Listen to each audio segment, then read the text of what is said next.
Assalamualaikum guys, selamat datang ke SRTV.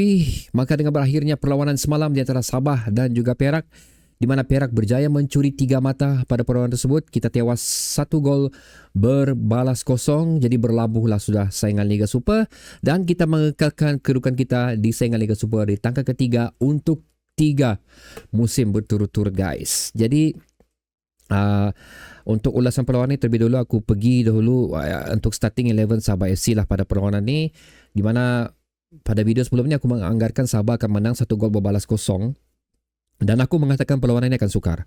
Tapi bila aku tengok starting 11 Sabah FC ni, dalam hati aku perlawanan akan menjadi lebih sukar untuk Sabah FC dan ia memang terbukti lah sewaktu perlawanan tersebut. Aduh guys, 90 minit aku tengok perlawanan tu macam sengsara aku.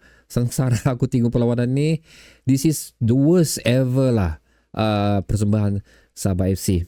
Tapi again, tidak dinafikan kerana aku telah menyatakan starting 11 Sabah FC ni tidak memiliki banyak tunjang utama lah. Di sebaliknya, antara dua benda yang aku perhatikan di sini yang akan memberi impact besar persembahan Sabah FC adalah menyeraikan Hanafi dan juga Syukri pada perlawanan ni.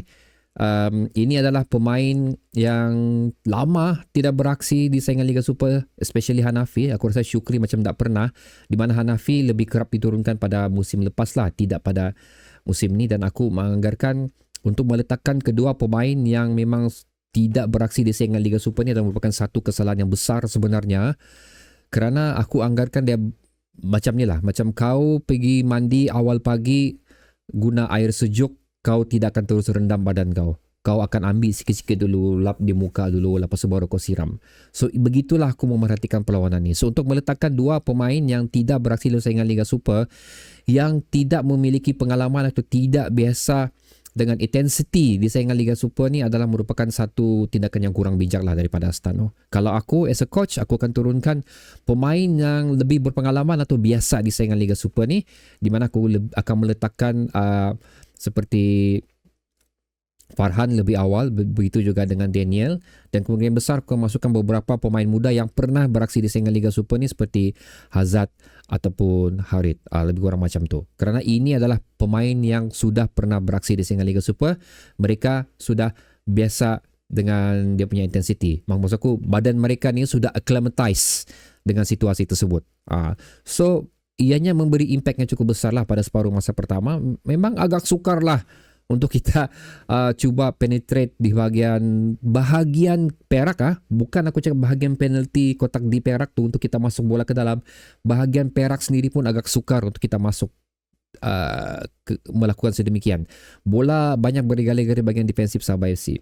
Perak lebih agresif, lebih menggunakan tactical pressing yang memberi tekanan hebat lah kepada pertahanan kita, di mana aku tengok juga si Fu dan juga si Wilkid Dastu pun banyak berada di bahagian mereka sendiri membantu pertahanan Sabah FC untuk bertahan. Itu yang membuatkan kita sukar lah untuk membawa bola ke hadapan, kerana dua pemain yang aku mention tadi sepatutnya berada di bahagian atas untuk melakukan gerakan atau serangan bagi Sabah FC. Dan pressure yang telah dilakukan tersebut kepada Sabah FC itu telah menghukum kita sendiri, di mana apabila tekanan yang terlalu tinggi diberikan kepada defensif kita, gol sendiri telah dilakukan oleh Robinson Betuil pada minit ke-29. So aku tidak mau dalam video ni aku tidak mau mengkritik persembahan pemain yang tidak perform lah pada malam tersebut, kerana ini adalah video terakhir untuk musim ni. Aku tidak mau mengakhiri benda tu dengan komen-komen sedemikian. Aku lebih memerhatikan as a whole team lah.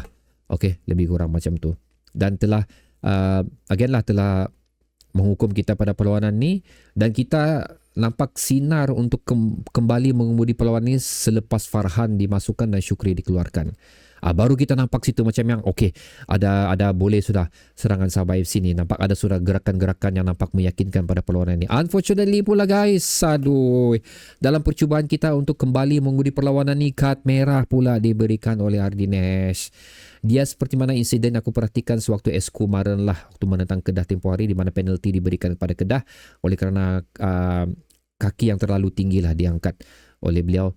Sama juga dilakukan oleh Ardinesh, tapi aku agak terkejut sebenarnya straight red card diberikan kepada beliau.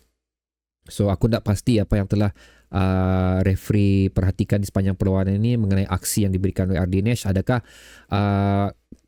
kekasaran sebelum ni telah dilakukan oleh Ardinesh dan Ardinesh telah di-warning oleh referee sehingga beliau terus dilayangkan kad merah tu? Itu aku tak pasti. Tapi macam is a unnecessary decision lah dilakukan oleh pengadil atau referee pada perlawanan tersebut. Dan terus memerencatkanlah permainan Sabah FC, di mana kalau kita tengok statistik pada perlawanan ni guys, okay, shot dilakukan oleh Perak adalah 16, Sabah 5, off target 10 Perak, Sabah 2, on target Perak 6 dan Sabah 3.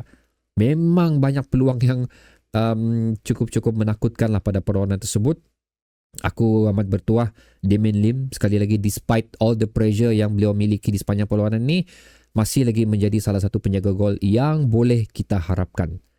Dan aku harapkan juga beliau akan stay lah untuk saingan Liga Super bersama Sabah FC akan datang. So bercerita mengenai pemain Sabah FC yang tidak ada dalam senarai ini, aku tidak terkejut dengan ketidakhadiran mereka, kerana aku memang sendiri sudah dapat info lah yang ada a few of them memang caw sudah lah, memang tinggalkan Sabah sudah dan memang tidak akan kembali. Apa yang tinggal di sini cuma barang-barang mereka saja.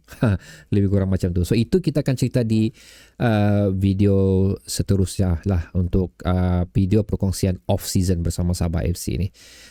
Jadi itulah ada perkongsian yang boleh aku share dengan kamu mengenai persembahan Sabah FC.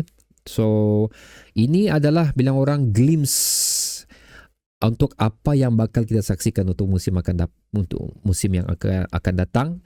Sekiranya manajemen Sabah FC berkeputusan untuk tidak melakukan apa-apa tambah baik di dalam skuad Sabah FC ni. So basically ini yang kita akan dipersembahkan untuk saingan Liga Super yang akan datang. Tapi sekali lagi terlalu awal untuk kita, dan juga aku katakan, kerana kita masih menunggu apa-apa update daripada manajemen Sabah FC tentang persiapan mereka untuk musim hadapan. So too early for me untuk judge musim hadapan, tapi aku cuma akan judge untuk apa yang berlaku pada musim ni di video-video yang akan datang. So bagaimana pula pendapat anda guys mengenai persembahan Sabah FC pada perlawanan ini? Letakkannya di ruang komentar di bawah.